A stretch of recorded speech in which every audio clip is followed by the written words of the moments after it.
अस्सलाम वालेकुम एवरीवन। तो अब हमने बात करनी है जो अगला टॉपिक है उसके बारे में, which is injuries to the male urethra. ये आपका बहुत ज्यादा इंपॉर्टेंट टॉपिक है क्योंकि इसका सिनेरियो बहुत ज्यादा आता होता है, बहुत ही कॉमन आता है। मैं आपको बताऊंगी कि क्या सिनेरियो आता है, लेकिन मैं चाहती हूँ कि आपको थोड़ा सा समझ आ जाए। तो जरा सा हम एनाटमी को याद करके रिवाइज करके तो आगे बातों को लेके चलेंगे ताकि हमारे जहन में जो बातें हम करें वो समझ भी आए। ठीक है, तो first of all talking about parts of the male urethra. ठीक है, मेल यूरिथ्रा की बात करें तो 4 पार्ट्स होते हैं इसके। सबसे पहले एज ये आपका ये यूरिनरी ब्लैडर है, ब्लैडर से जब ये निकलता है तो साथ ही प्रोस्टेट ग्लैंड पड़ा होता है, प्रोस्टेट इसको इनसर्कल कर रहा होता है। तो वो यूरिथ्रा का पोर्शन जो प्रोस्टेट के बीच में आता है उसको प्रोस्टैटिक यूरिथ्रा कहते हैं। ये सबसे पहला पोर्शन होता है। ठीक है, अच्छा, उसके बाद आपका जो अगला थोड़ा सा पोर्शन है जिसके साइड पे आपको 2 छोटे छोटे गोले नजर आ रहे हैं, ये बेसिकली वो पोर्शन होता है जो यूरोजेनिटल डायफ्राम के दरमियान में आता है। यूरोजेनिटल डायफ्राम क्या है आपका, आपने याद होगा, आपको पढ़ा होगा कि एक पेल्विक फ्लोर होता था जिसमें हमने पढ़ा था कि बाहर की तरफ यानी नीचे की तरफ हमारे पास होती है सुपरफिशियल फेशिया की लेयर और थोड़ी ऊपर की तरफ होती है एक डीप फेशिया की लेयर। ठीक है, और उसके दरमियान सुपरफिशियल पेरिनियल पाउच और डीप पेरिनियल पाउचेस पड़े थे। मैं भी आपको तस्वीर भी दिखा दूंगी, लेकिन आपको अगर जरा सा याद हो तो ये सारा का सारा इतना बस याद रखिए कि पेल्विक फ्लोर होता है जिसमें सारे आपके पेरिनियल मसल्स होते हैं जो कि आपका सारा पेल्विक फ्लोर बना रहे होते हैं। सुपरफिशियल और डीप पेरिनियल वो जो फेशियाज होते हैं, पाउचेस होते हैं, वो जो सारा यूरोजेनिटल डायफ्राम है ना, वो एक वैसे पतली सी लेयर की फॉर्म में यहाँ पर पड़ा हुआ होता है। और उसके दरमियान में जो यूरिथ्रा का पोर्शन होता है दैट इज मेम्ब्रेनस यूरिथ्रा। ठीक है, जो 2 गोले इनने यहाँ बनाए हुए हैं ये वो यूरोजेनिटल डायफ्राम है। फिर यूरोजेनिटल डायफ्राम जहाँ खत्म होता है और जहां पर आपका ये पिनाइल स्ट्रक्चर जो पीनस से डायरेक्टली ये शुरू होती है, इनके दरमियान में ये जो पोर्शन होता है यूरिथ्रा का, इसको कहते हैं बल्बर यूरिथ्रा। ठीक है, bulbar urethra is very very important इस सेंस में कि अगर ये रप्चर होता है तो ये बिल्कुल लाई कर रहा होता है उस जगह पे जहां पर सबसे नीचे वाला आपका यूरोजेनिटल डायफ्राम जहां पर एंड के करीब होता है। और एंड के करीब जो यूरोजेनिटल डायफ्राम की एक लेयर होती है वो होती है सुपरफिशियल फेशिया ऑफ डायफ्राम। जो सुपरफिशियल फेशिया है ना उसके साथ अटैचमेंट्स होती हैं आपके फेशिया स्कार्पा की। अब आपको फेशिया स्कार्पा याद होगा, हमने याद है पढ़ा था कि हमारी सारी बॉडी की, सारी एब्डोमिनल वॉल की, हर चीज की कवरिंग आपको पता है 2 लेयर्स में होती है।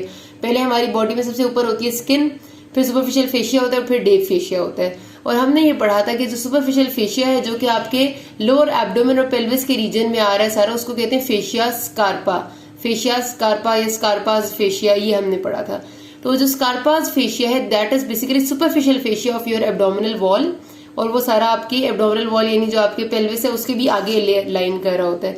तो अब आपके पास ये वाली जो जगह है जो बल्बर यूरिथ्रा वाली, अगर ये रप्चर होती है तो आपका यहाँ से यूरिन बाहर निकलेगा और बाहर निकल के कहाँ जाएगा, उस सारे स्कार्पाज फेशिया की अटैचमेंट जहां जहां पर है उस सब के दरमियान में फैल जाएगा। ठीक है, स्कार्पाज फेशिया में भी आपको दिखाती हूँ। तो इस वजह से ये इंपॉर्टेंट इस लिहाज से। ठीक है, उसके अलावा जो आपका सारा, क्योंकि इसका ताल्लुक सबसे बिल्कुल उस जगह पर है जहां पर आपका यूरोजेनिटल डायफ्राम खत्म हो रहा है और आपका पेनिस शुरू हो रहा है। ठीक है, तो जब यूरोजेनिटल डायफ्राम जहां खत्म होता है वहां सुपरफिशियल पेरिनियल पाउच होता है और सुपरफिशियल फेशिया होता है। तो इसके रप्चर की वजह से जो आपका ब्लड के क्लॉट्स बनेंगे, सारे ब्लड तो साथ निकलता ही है, वो सारे आपकी ब्रूजिंग कर देंगे आपके पूरे के पूरे पेल्विक एरिया में। मतलब पेशेंट प्रेजेंट करेगा कि उसको पेल्विस में नील पड़ गए सारे गिरने के बाद, क्योंकि उसका सुपरफिशियल फेशिया वाली जगह जो थी वहां पर सारा यूरिन कलेक्ट हुआ, वहां सारा ब्लड एक्स्ट्रा विजेट होके गया, तो इस वजह से वहीं पर सब कुछ होगा। तो मैं आपको वो चीज सारी याद करूंगी, ये सब एनाटमी थी।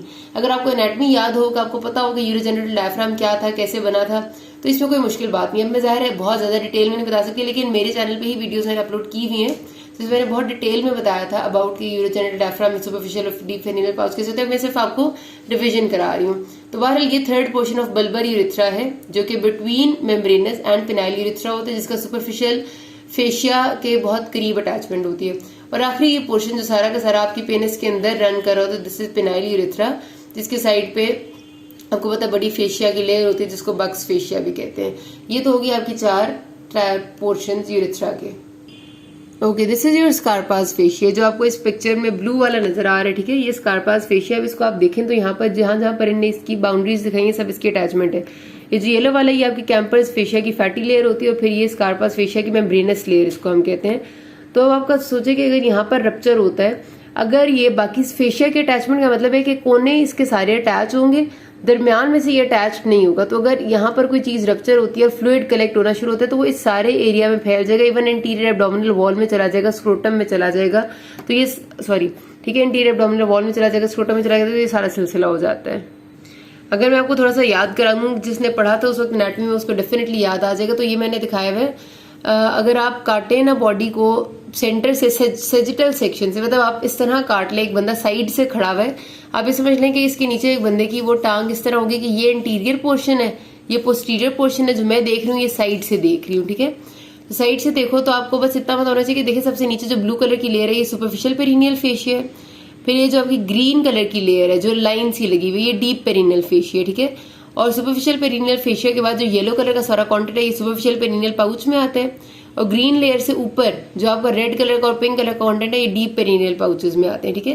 तो इससे आपको अंदाजा हो जाएगा कि सुपरफिशियल ज्यादा नीचे होता है और इसके साथ मेम्ब्रेन बल्बर यूरेथ्रा का ताल्लुक है, ठीक है। बल्बर यूरेथ्रा की मैं बात इसलिए कर रही हूँ क्योंकि जब भी आपके पास सिनेरियो आता है आपके पास बल्बर यूरेथ्रा के रप्चर का ही आता है, क्योंकि उसके ही बहुत कार्डिनल से फीचर्स होते हैं, बाकी कोई भी सिनेरियो में नहीं आते होते। अच्छा जी, अब स्टार्ट करते हैं इसके एनाटॉमी के बाद। इसको ना injuries to the male urethra को मेनली दो में क्लासिफाई करते हैं, anterior urethral injuries and posterior urethral injuries. Anterior हम उसको कहते हैं क्योंकि जो नीचे वाला पोर्शन होता है वो ज्यादा सामने होता है, मतलब जो इंजरीज पिनाइल यूरेथ्रा को होंगी या मेम्ब्रेनस यूरेथ्रा को होंगी जो उससे पीछे है, इनको इंटीरियर में ले आते हैं। और जो उससे पीछे की तरफ थे हमारे दो पोर्शन, उससे पीछे कौन सा था, सॉरी पिनाइल और जो बल्बर में होती है वो इंटीरियर में आ जाती हैं, और उससे पीछे आपका मेम्ब्रेनस था जो यूरोजेनिटल डायफ्राम में था, और उससे पीछे प्रोस्टैटिक ये आती है पोस्टीरियर में, ठीक है। जो क्वेश्चन आता है सिनेरियो आता है वो हमेशा इसका आता है, और इसी को हम डिटेल में करेंगे, बाकी को थोड़ा बहुत मैं जनरल सा आइडिया दूंगी, इसको आपने करना है, यही क्वेश्चन में आता है, ठीक है। अच्छा, जो पिनाइल यूरेथ्रा है सबसे बाहर है, वो तब तक वैसे जनरली जल्दी जल्दी इंजर नहीं होता, उसकी वजह ये होती है कि आपको पता है कि उसके इर्द गिर्द बहुत ज्यादा फैटी लेयर होती है और उसको बक्स फेशिया कहते हैं, जो उसको सराउंड कर रहा होता है, उसकी वजह से वो जल्दी इंजर नहीं होता जब तक कि कोई बहुत सिवियर क्रशिंग इंजरी थी जिसमें वो बाकायदा क्रश हो गया हो। क्रश होगा तो उसका सारा फैटी टिश्यू भी डिस्ट्रॉय होगा बाहर से, तब जाके अंदर से यूरेथ्रल इंजरी होगी। और यूरेथ्रल इंजरी होगी तो यकीनन क्योंकि वो आउटसाइड द बॉडी हैंग कर रहा होता है, तो उसका जितना भी यूरिन की एक्स्ट्राविजेशन होती है वो उसी बक्स फेशिया में और उसी जगह पर अराउंड होती है। ऊपर स्कारपास फेशिया में जाना रेयर होता है लेकिन जा सकता है, ठीक है। ऐसा नहीं है कि नहीं जा सकते, ऊपर से हर चीज का कनेक्शन है। स्कारपास फेशिया जो आपका सुपर मेम्ब्रेनस लेयर है फेशिया की, उसकी कनेक्शन इतनी भी है कि वो आपके पिनाइल यूरेथ्रा को भी इनक्लोज कर रहे थे, तो जा सकता है यूरिन उधर, लेकिन दिस इज अनकॉमन, ठीक है। इतना नहीं होता, ये तभी होता है जब बहुत क्रशिंग इंजरी हो। अच्छा, उसके बाद हमारे पास आती है हमारी मेन बात जो सबसे इंपॉर्टेंट है, that is rupture of bulbar urethra. अब बल्बर यूरेथ्रा इसलिए बहुत जरूरी इंपॉर्टेंट है कि पहली बात इसकी इंजरीज कॉमन होती है, जो आपका अगर टांगे सपोज के डायरेक्टली जो बच्चे अक्सर औकात गिर जाते हैं, सपोज वो कहते हैं कि रास्ते में जो सुराख खुले हुए होते हैं, फुटपाथ पे चल रहे थे, किसी जो मेन होल है या कोई गटर वगैरह उसका सुराख खुला होता पता नहीं चला, गिरते हैं, उस तरह की जो गिरना होता है ना उसमें अक्सर औकात ऐसा होता है कि आपकी डायरेक्टली आप फॉल करते हैं और आपको बिल्कुल अनकॉन्शियस सी फॉल होती है, तो उसमें दोनों टांगे खुली हुई होती हैं। उस तरह की जो इंजरी होती है जो डायरेक्टली आपके पेरिनियम पे जाके होती है, उसमें इंजरी होती है सबसे कॉमनली बल्बर यूरेथ्रा की, जो डायरेक्टली पेरिनियल इंजरीज होती हैं। और उसमें यही होता है कि फॉल अस्ट्राइड विद द लेग्स, कि आपकी लेग्स साइड अपार्ट हो, जिसमें आपने सपोज किसी साइकिल के हैंडल पे ऊपर से आके गिर गए, या जिस तरह मेन होल है, ये बहुत ही कॉमन होता है। इस तरह की इंजरीज जिसमें आपकी लेग साइड अपार्ट होंगी और डायरेक्टली पेरिनियल इंजरी होगी, इसमें मोस्ट कॉमन इंजरी होता है bulbar urethra, and you get scenario of this, ठीक है। आपके पास जो सिनेरियो आता है वो हमेशा यही आता है कि पेशेंट था जो हिस्ट्री ऑफ फॉल है ऑन अ मैन होल या history of fall from a bicycle with legs astride, वो साफ साफ बताते हैं। उसके बाद इस बल्बर यूरेथ्रा की जब इंजरी होती है तो इसके 3 कार्डिनल फीचर्स हैं जो आपको हमेशा उस सिनेरियो में देंगे। सबसे पहले है कि एक्सटर्नल यूरेथ्रल मीटस पे आपको ब्लड मिलेगा, ठीक है। एक्सटर्नल यूरेथ्रल मीटस का मतलब है कि जहां पर यूरेथ्रा की ओपनिंग है वहां पर यू विल फाइंड ब्लड, ठीक है, क्योंकि डेफिनेट सी बात है कि ब्लड उसका एक्स्ट्राविजेशन हुई होगी तो वो एक्सटर्नल यूरेथ्रल मीटस पे भी आएगा। दूसरी बात होती है कि मैंने आपको जिस तरह अभी पहले बताया कि सारा का सारा आपका पेरिनियल एरिया में शदीद ब्रूजिंग हो जाती है, क्योंकि जितना भी ब्लड और सब कुछ एक्स्ट्राविजेट होकर जाता है वो सुपरफिशियल पेरिनियल स्पेस में चला जाता है। तो सुपरफिशियल पेरिनियल स्पेस में जब जाएगा तो आपका सारा पेरिनियम ब्रूजिंग से भर जाएगा, नील पड़ जाएंगे, खून नजर आएगा, क्लॉट्स बने हुए होंगे, ठीक है। और तीसरा क्या है कि patient is unable to pass urine, वो बिल्कुल भी वॉइड नहीं कर सकता, इनएबल टू वॉइड। तो ये 3 कार्डिनल फीचर्स होते हैं। आपके पास सिनेरियो आता है सेम, ये कि patient presented to the complain of after a fall on this, वो कंप्लेन के साथ प्रेजेंट किया कि उसको बहुत ज्यादा पेन हो रही है and he has bruising all over the perineum area and he is unable to void the urine and on examination there is blood at the external urethral meatus. इन्हीं बातों को आगे पीछे करके उन्हें दिया होता है और वो आपसे सिर्फ पूछते हैं कि इसको हुआ क्या है, तो rupture of the bulbar urethra हुआ है और उसके साथ अब बताएं इसकी मैनेजमेंट क्या है। तो आपके पास ये कॉजेज मैंने आपको बता दिया कि फॉल अस्ट्राइड होता है, वो होती है। उसके बाद इसके फीचर्स में ये 3 कार्डिनल फीचर्स हैं। उसके अलावा क्या हो सकता है कि यूरिनरी एक्स्ट्राविजेशन होगी, जाहिर सी बात है, वो यूरिन अब आगे जाहिर आ ही नहीं सकता क्योंकि यूरेथ्रा रप्चर हो गया तो वो पीछे जाएगा। पीछे कहाँ जाता है, सारी स्कारपास फेशिया की अटैचमेंट है उसके दरमियान में चला जाता है, यानी आपकी एंटीरियर एब्डोमिनल वॉल में चला जाएगा, नीचे स्क्रोटम में आ जाएगा, सुपरफिशियल पेरिनियल स्पेस में आ जाएगा, जो मैंने आपको जगह दिखाई थी स्कारपास फेशिया की। मैनेज किस तरह से करने, आपसे जब मैनेज पूछते हैं तो आपने हमेशा पहले लिखना है कि general management patient, general management क्या कि पेशेंट आए, उसकी हिस्ट्री एग्जामिनेशन आपने किया, उसके वाइटल्स मॉनिटर किए, आईवी लाइन पास किया, हाइड्रेशन दिया आपने उसे, ठीक है, ये लिखना होता है। बुक में ये बातें नहीं लिखी, लेकिन जनरल मैनेजमेंट जरूर लिखा करें। आईवी लाइन मेंटेन किया, उसको हाइड्रेट किया, फ्लूइड एंड ब्लड अरेंज किया, ठीक है, क्योंकि ब्लड की जरूरत हो सकती है। उसके बाद उससे पूछा है कि थोड़ी देर के लिए कि उसने कितनी देर पहले इंजरी हुई थी और क्या वो वॉइड कर सकता है या नहीं कर सकता, ये देखना बहुत जरूरी है, क्योंकि अगर वो वॉइड कर सकता है तो इमरजेंसी नहीं है, लेकिन अगर वो यूरिन पास नहीं कर सकता तो इसका मतलब है ये इमरजेंसी है, ठीक है। उसमें हम क्या करते हैं कि अगर सपोज वो यूरिन पास कर सकता है, अगर वो वॉइड कर सकता है तो फिर कुछ भी नहीं करना होता सिवाय से कि हमने उसको एंटीबायोटिक का अच्छा सा कवर देना है और वेट करना है। अभी के टाइम पे आपने कुछ भी नहीं और करना होता कि वेट करना होता है। आफ्टर 6 वीक्स आप जो है वो एक दफा सिस्टोयूरेथ्रोग्राम कराते हैं। सिस्टोयूरेथ्रोग्राम का मतलब ये है कि आप वो डाई इंजेक्ट करते हैं और आप उसके बाद देखते हैं एंडोस्कोप से, या फिर आप उससे देख लेते हैं, जो आपका सिंपल आईवीयू होता है, इंट्रावीनस यूरेथ्रोग्राम आप करा लेते हैं, उससे आप एक्सरे लेते हैं आफ्टर डाई इंजेक्ट करने के, और आप देखते हैं कि पाथवे कैसा है। अगर पाथवे ठीक है तो इट्स फाइन, अगर नहीं ठीक तो फिर आप यूरिथ्रोप्लास्टी कर देंगे। यूरिथ्रोप्लास्टी का मतलब होता है कि आपने यूरिथ्रा की रिपेयर की है, ठीक है, और उसके दरमियान में जो भी आपको जगह थी, मतलब जो क्रश्ड पोर्शन था, या आपने दूसरे उसको निकाल के एनास्टोमोस कर दिया नॉर्मल को, लेकिन ये आपने उस वक्त नहीं करना होता, 6 वीक्स बाद करना होता है। और उस 6 वीक्स में अगर पेशेंट वॉइड कर सक रहा है तो आपने सिर्फ उसको एंटीबायोटिक्स देनी है और कुछ भी नहीं। अच्छा, अगर पेशेंट वॉइड नहीं कर सकता, यूरिन नहीं पास कर सकता, इसका मतलब है कि इमरजेंसी है। इस इमरजेंसी में आपने सबसे पहले उसकी करनी है कि जो यूरिनरी रिटेंशन हो रही है उसको ठीक करना है कि किडनी डैमेज ना हो जाए। उसके लिए you have to do suprapubic cystostomy. मैंने आपको बताया था कि सुप्राप्यूबिकली आप अपना सिरिंज पास करते हैं, और किस तरह से आपने पहले सिरिंज पास करनी होती है, फिर ट्रोकार पास करना होता है, उसके बाद आप फोलिस कैथेटर पास कर देते हैं सुप्राप्यूबिक एरिया में। और सुप्राप्यूबिक एरिया में जब सिस्टोस्टमी कर देंगे तो वहां पर आप बैग अटैच कर देंगे। अब यूरिन का पाथवे डायरेक्टली ब्लैडर से उस बैग में उगे, और नीचे वाला जो एरिया उसकी पेन को कम करने के लिए आप एनाल्जेसिक्स दे देते हैं, and then you wait for 6 weeks again, ठीक है। उस वक्त आपने नहीं कुछ करना होता। ये उस केस में होता है कि साथ ब्लैडर बिल्कुल नॉर्मल है, सिर्फ यूरिथ्रा इंजर हुआ है। अगर ब्लैडर भी इंजर हुआ है तो फिर आपको इंसिजन दे के खोलना पड़ता है सुप्राप्यूबिक एरिया से, ब्लैडर रिपेयर करना पड़ता है, और फिर फोलिस कैथेटर आपने सुप्राप्यूबिक एरिया में पास करके सुप्राप्यूबिक सिस्टोस्टमी करनी होती है, ठीक है। तो 3 बातें हैं।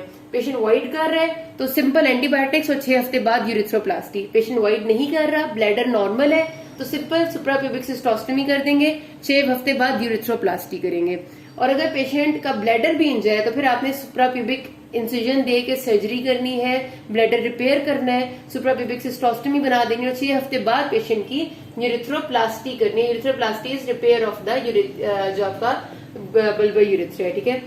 उस वक्त आप जाहिर है आईवीयू कराते हैं, यूरिथ्रोग्राम कराते हैं, और फिर आप देखते हैं कि पेशेंट का वो कैसा चल रहा है, उसका पाथवे, और उसके हिसाब से आप यूरिथ्रोप्लास्टी करते हैं। और इसकी कॉम्प्लिकेशन हो सकती है, रेफिनेट से ज्यादा स्ट्रक्चर हो सकता है, इनकॉन्टिनेंस हो सकता है। एक बात और आपने जहन में रखनी है कि आपने कभी भी पेशेंट को जब ये सारा का सारा प्रोसेस चल रहा होता है कि आपसे क्वेश्चन में अगर इन्वेस्टिगेशंस पूछेंगे तो वो बहुत जनरल सी है, मतलब आपके लिखेंगे कि आप एक्सरे किडनी यूरेटर ब्लैडर कराएंगे, आईवीयू करा लेंगे, आप उसका टू सी द एक्सटेंट आप अल्ट्रासाउंड वगैरह करा सकते हैं, मतलब ये जनरल सी है, वरना कोई ऐसी जरूरत नहीं होती, ठीक है। तो ये ही आपका क्वेश्चन आता है और कुछ क्वेश्चन में नहीं है। बाकी ये जो पोस्टीरियर यूरिथ्रल इंजरीज है ना, ये इतनी जल्दी जल्दी होती नहीं है। प्रोस्टैटिक यूरिथ्रा तो प्रोस्टेट के दरमियान में होता है, बहुत ही कम इंजर होता है, बहुत ही मुश्किल है। मेम्ब्रेनस यूरिथ्रा भी जो इंजरी है वो बहुत ही कम होती है, और जब ये वाले इंजर होते हैं इसका मतलब है कि कोई पेशेंट को बहुत ज्यादा रोड ट्रैफिक एक्सीडेंट में लगी है, और इसके साथ यकीनन पेशेंट को और बहुत सिवियर इंजरीज होती हैं, एब्डोमेन, पेल्विस, और कहीं सर पे, चेस्ट पे, मतलब वो ज्यादा सिवियर होती हैं। तो इस वजह से आपने क्या करना होता है कि जब भी पेशेंट ये वाला आते हैं मेम्ब्रेनस यूरिथ्रा के रप्चर का, इसका मतलब होता है कि वो बहुत किसी बड़े एक्सीडेंट का शिकार हुआ है, क्योंकि मेम्ब्रेनस यूरिथ्रा जल्दी जल्दी रप्चर नहीं होता, वो पीछे करके होता है। तो आपने देखना होता है कि उसको बाकी कोई इंजरीज तो नहीं है, तो इसलिए आपने ATLS प्रोटोकॉल को फॉलो करते हुए पेशेंट की एयरवे ब्रीदिंग सर्कुलेशन को मेंटेन रखना होता है यहाँ पे। और उसके बाद आपने पहले पेशेंट की बाकी जो अगर कोई चेस्ट की मेजर इंजरी है उसको ठीक करना, और फिर आपने इस यूरिथ्रा पे आना है, ठीक है। और इस यूरिथ्रा के लिए पर्टिकुलरली अगर आपने कराना है तो आप जाहिर है CT एब्डोमेन पेल्विस कराएंगे, तो आपको पता चल जाएगा कि कहाँ पर है कोई प्रॉब्लम। और उसके बाद अगर आपको मिलता है कोई कि पोस्टीरियर यूरिथ्रल रप्चर है, तो डेफिनेट सी बात है कि आप उसी वक्त उसको नहीं ठीक करते, हमेशा आप उसके लिए वेट करते हैं, क्योंकि अगर आप उसी वक्त उसको कुछ करेंगे तो यूरिथ्रा में स्ट्रक्चर बन जाता है। तो वही बात है कि आप 3 से 4 हफ्ते या 5 हफ्ते वेट करते हैं और फिर आप यूरिथ्रोप्लास्टी कर देते हैं। और जितना अरसा आपने वेट करना है उतना अरसा के लिए आपने सुप्राप्यूबिक सिस्टोस्टमी कर देनी है, कि सुप्राप्यूबिक एरिया में कैथेटर पास करके यूरिन का ड्रेन वहां से रख देंगे, ताकि पेशेंट क्या यूरिथ्रा पे स्ट्रेन ना पड़े। लेकिन कभी भी उसी टाइम रप्चर को रिपेयर नहीं करते होते। बस ये इतनी सी बात है और कुछ भी नहीं है। यहाँ पर बात खत्म करते हैं। किसी कोई मसला हो can ask me. Thank you.